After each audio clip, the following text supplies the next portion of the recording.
The most dangerous person in any room is not the loudest voice. It is the one who looked at only one piece of the puzzle and convinced themselves they had already seen the painting. Eliana thought she understood. She had read the emails, 3 of them, pulled from a thread that stretched across 14 months. She had heard the tone in the voicemail, replayed twice, each time thickening with new meaning. She had watched the expression cross her sister's face at the dinner table and filed it under proof. And so she built her case the way most of us do, carefully, selectively, from fragments that agreed with the verdict she had already written in her heart. She never raised her voice. She never threw anything. The conflict lived entirely in the architecture of her assumptions, in the cold silences she constructed, the doors she closed with a quiet precision more devastating than any slam. This is how the most destructive wars are waged, not with weapons, but with incomplete information dressed up as certainty. Solomon knew this long before courtrooms existed. The one who states his case first seems right until the other comes and examines him. Proverbs 18:17. The first voice always sounds like justice. The first chapter always looks like the whole book. But wisdom, real, costly, humbling wisdom, refuses to close the cover until it has turned every page. The chapter you are reading right now is not the whole story. And the verdict you are forming may be the most unjust thing you ever deliver. There was something Eliana did not know. Her sister Miriam had been carrying a weight for 11 months that had no name yet, a diagnosis still forming in the language of doctors, a marriage quietly fracturing, a grief so private she had wrapped it in ordinary behavior to protect the people she loved most. The distance Eliana read as coldness was Miriam building a levee against a flood she feared would drown everyone around her. We are all, at some point, Eliana, absolutely certain about a story we have only heard from the side of the wall we happen to be standing on. What you call someone's indifference may be their last act of protection, for you, not from you.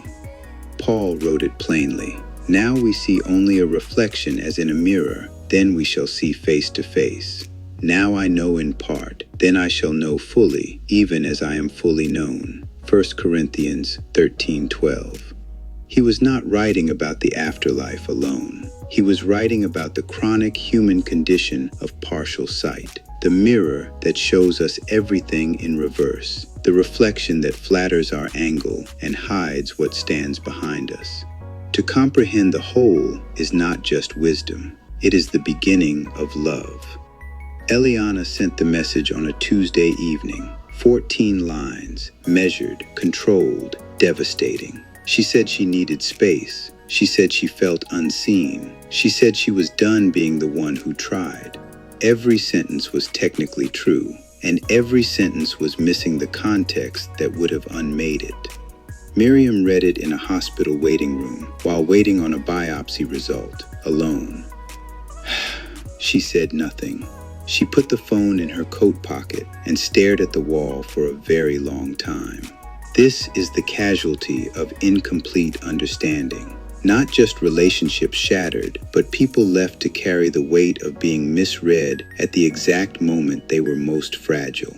He who answers before listening, that is his folly and his shame. Proverbs 18:13. The shame Solomon speaks of here is not the public kind. It is the private reckoning that arrives later, quietly, when the full picture finally surfaces and you realize what you did with only half the light. Righteous anger built on incomplete information is still the wrong building, no matter how solid the foundation feels beneath your feet. 3 of the most well-meaning people in Scripture destroyed a suffering man not with malice, but with confidence. Eliphaz, Bildad, and Zophar sat with Job in his ashes. They had theories, they had theology, they had a framework for why bad things happen and who is to blame. and they applied it with tremendous sincerity to a man whose story God had already told us they had completely misread. They saw a broken man and concluded broken character. They saw suffering and concluded hidden sin. They looked at one chapter, the chapter of calamity, and wrote a biography. And when God finally spoke, his words were not directed at Job's pain. They were directed at his friend's certainty.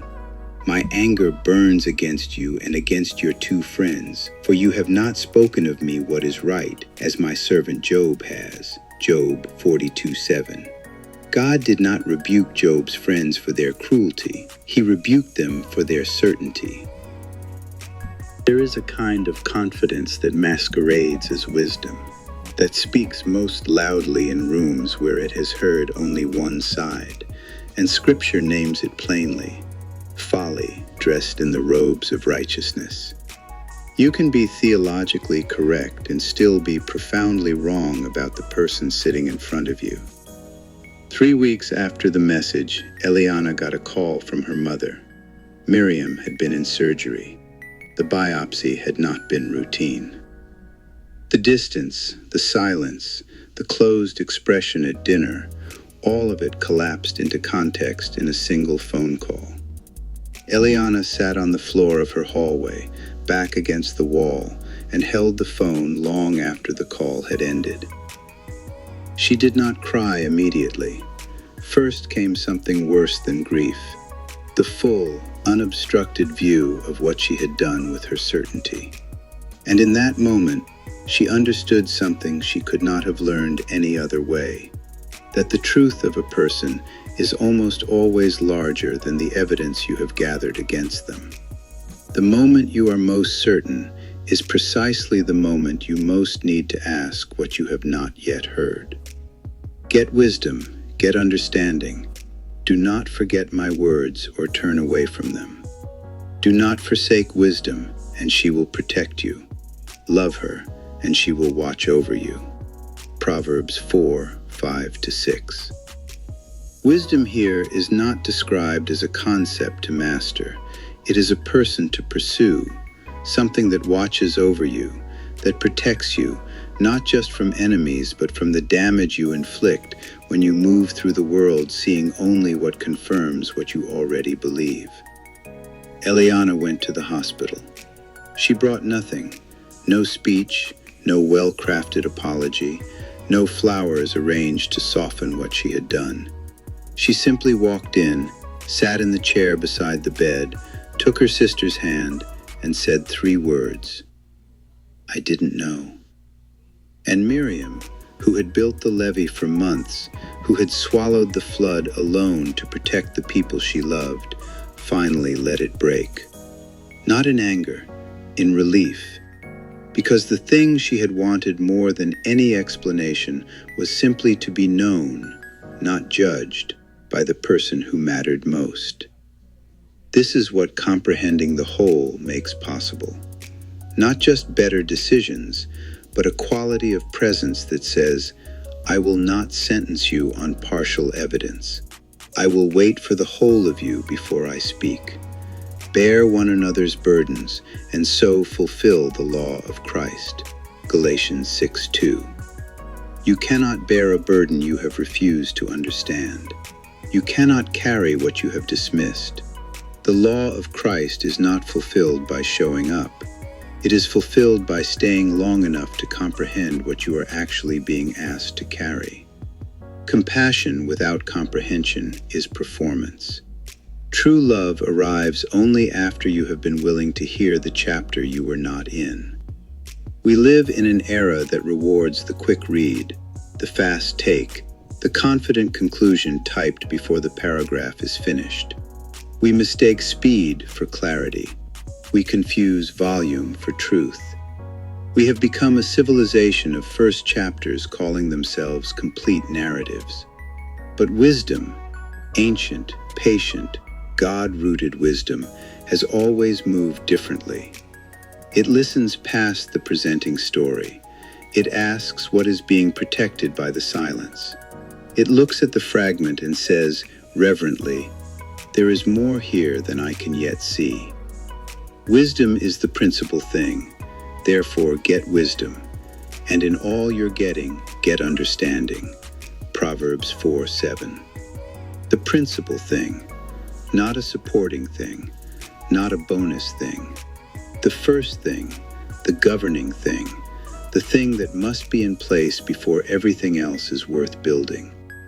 Because a life constructed on partial understanding is a magnificent structure on a crumbling floor.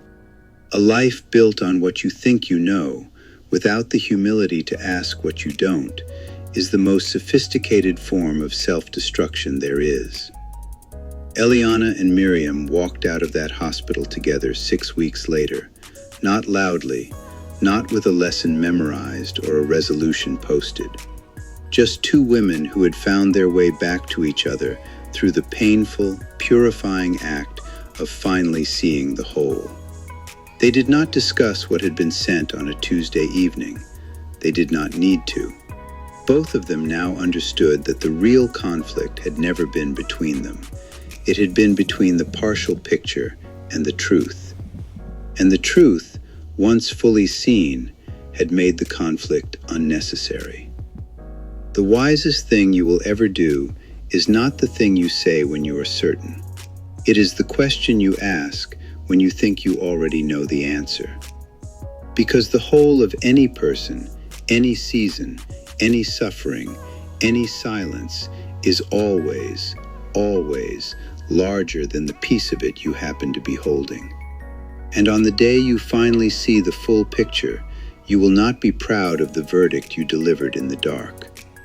Wise it is to comprehend the whole, and wiser still to know that you never fully do, and to love people anyway, in the sacred space between what you see and what God alone knows. The word applied helps guide you through life, relationships, and the understanding related to them both. Be sure to like, subscribe, share, and listen again. Wise lessons such as this helps make us better and wiser. Have a great day. More to come.